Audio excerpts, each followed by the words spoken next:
love, but understand nothing was done for me.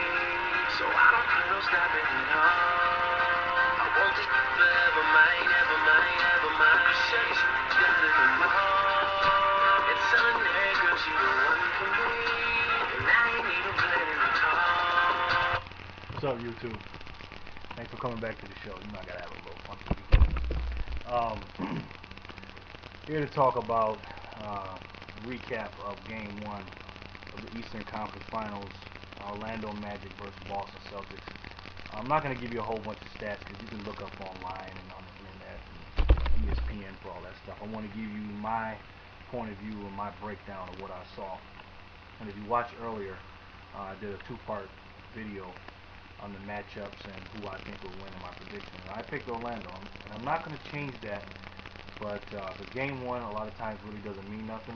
Ask the Cleveland Cavaliers, they lost Game 1. You know, a lot of times Game 1 in the playoffs are just like a feel-out game.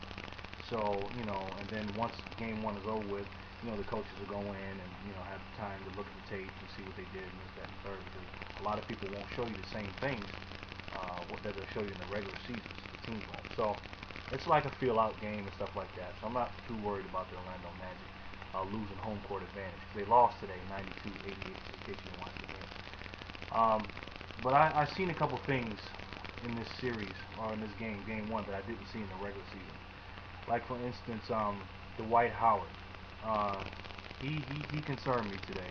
I mean, I know he's the best center in the NBA, and I'm not here to dispute that because I said that, and I'm standing by that. But a couple of things I saw I didn't like. Number one, his indecisiveness in the post. He caught the ball sometimes, and not only did he hesitate and take too long to make his move, but then he dribbled. He didn't look like he knew where he was going, and then to me he wasn't going up strong. He was taking too long to make his move. You know, he dribbled the ball, bring it down low down to the guards so they could steal it, and it just didn't seem like he was just catching it and going up strong. You know, it seemed like to me he was real indecisive. I didn't like that. Another thing that concerned me with Orlando is it seemed like Vince Carter was doing a bunch of the scoring in the first half. He didn't have a whole lot of help. You know, that obviously they can change that, but Rashard Lewis, you know, didn't look too good on that game against Garnett. Garnett was all over him. So the three-point shot wasn't a factor like it normally is for Orlando. I mean, everything that they shot, either a three-pointer or whatever they shot, Orlando speaking, Boston made them work for it. Boston don't give anything, you know. So they got a pretty good game plan, I'll tell you that, the Boston Celtics. So overall, it was a really good game. Orlando fell behind early, and they tried to catch up, but Boston pretty much had control of the game, you know, from start to finish. Now, obviously, you know, Orlando's an NBA team, so they're gonna make a run. They made a run, you know, but you never had the feeling that Orlando was gonna come back. At least I didn't, you know. So a lot of things good I saw from Boston is Rasheed Wallace. You know, I thought he played excellent defense on Dwight Howard. He played him one-on-one pretty much the whole time he was in the game. Kendrick Perkins played good against Dwight Howard. So he's going to have to come back strong. Obviously, he's going to get his rebound, his block shot and stuff. I'm not worried about that. He's going to get that. But his offense, to me, like I said before, he was being real indecisive. And Rasheed and Kendrick Perkins, to me, were being very, very physical with him. And it seemed like they got in his head a little bit.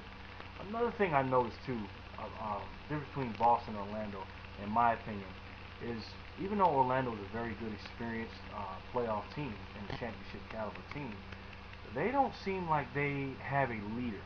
And what I mean by that is when everything is going bad with that team, you know, who are they going to turn to? You know, besides Stan Van Gundy always yelling at them. I mean, it doesn't seem like anybody, you know, Vince Carter, Jameer Nelson, Dwight Howard, Rashard Lewis, doesn't seem like any of them are the clear-cut, okay, I'm the leader, you guys are going to listen to me. It just, I don't see that. You know, Dwight Howard obviously is the best player on the team, you know, but if you're going to follow his lead, to me, he just, you know, he laughs and jokes a lot. I'm not saying there's nothing wrong with that. That's just his personality.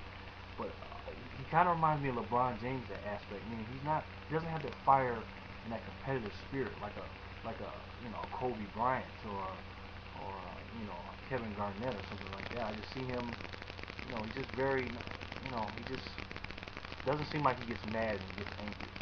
And he had all the right in the world to be mad and angry at this game. because the team was losing the whole time and he was getting frustrated and they're playing him very physical. So I thought if somebody like Dwight Howard, big and strong as he is, somebody's getting him mad, he should be trying to dominate. I didn't see that out of him. So hopefully he can bounce back from that. But like I said, I didn't see a clear-cut leader. I didn't see somebody getting up and saying, hey, you know, this is what we're going to do. This is how it's going to happen. I mean, I just didn't see that from the Orlando Magic on the floor. I just think Stan Van Gundy is definitely in control of that team, but he's not out there playing. You need that floor leader. I'm not saying Jameer Nelson is not a leader on the floor as far as the point guard is concerned and setting up the offense, but I don't just see that voice of reasoning like a Chauncey Billups is for Denver, LeBron James is for Cleveland, you know, Kobe and Derek Fisher is for Lakers. Everybody has that leader. I just don't see that. With the Celtics, you know, obviously it's Kevin Garnett is the inspired, emotional leader. Rajon Rondo, he leads the team as far as running the plays. Ray Allen has his voice of reasoning, and Paul Pierce does some leading too. You know, I just don't see that in Orlando Magic. Another thing I don't see in Orlando Magic that I see in Boston, I didn't see that fire. Boston came out, and they came out ready to play. Now, a lot of people might think, oh, well, Orlando, you know, hasn't played in a while. Okay, all right, you know, you just say they're rusty, but I didn't see the rust. I just seen a lot of hesitancy, being hesitant. I've seen a lot of indecision with them. I just see a lot of, like, you know, they didn't face any adversity in the first two rounds. Okay, they didn't face any. They were blowing Charlotte out, and they blew out Atlanta. You know, all 4 games. This is the first game they lost in the playoffs. This is the first game they lost in like a month and a half or something like that. They haven't lost in a long time. Okay, so, you know, now they face adversity. What are you going to do now? Because in the playoffs, you're going to face adversity. When you get in the Eastern Conference, Western Conference Finals, you're going to face, you know, the best teams, and you're going to face a lot of adversity. And today, I didn't see that sense of urgency from them. I didn't see that. Okay, we got to get this done.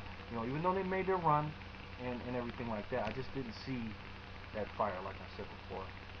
But you know, that's neither here or there. I guess they can figure that out.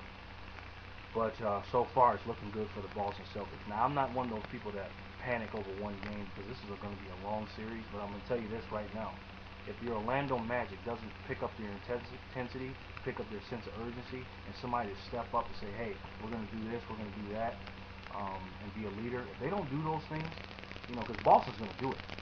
Okay, they're going to do it. But if Orlando does not do that, this could be a short series. I hate to say that. Now, Orlando fans, don't worry. I don't see that happening. I see them playing because they're just too talented to go out like that. But they definitely got to step their game up in this series because they're not dealing with the Charlotte Bobcats or the Atlanta Hawks right now. They are dealing with a Boston Celtics team that look like they stepped back in a hot tub time machine. The big three. I mean, they were playing like, you know, like they're really trying to win a championship. They're not playing around. So Orlando, you better bring it. That's all I got to say about that. I'm going to make a video right after this about what I saw, and I'm going to talk a little bit about referees and officiating. I seen some things that I didn't like, particularly with Dwight Howard. And I'm going to talk to people about that as far as when you watch an NBA game, how players act. And this goes out to the younger players, too, that are trying to make it in high school basketball or college or have aspirations of making it in the NBA. I'm going to give you my opinion on how I think referees should be treated, and things like in that nature, because there's some things I did not like in that game, and I see it all the time in the NBA. It's just a real pet peeve of mine, so I'll make a video on that right after this. So once again, guys, thanks for watching. I really appreciate it. Again, leave me comments, tell me what you like and don't like. If you want me to break the game down into statistical and all that stuff, I can do that. I just decided not to because you can look that up on the internet anytime, and also you can go on SportsCenter or anywhere to look at that.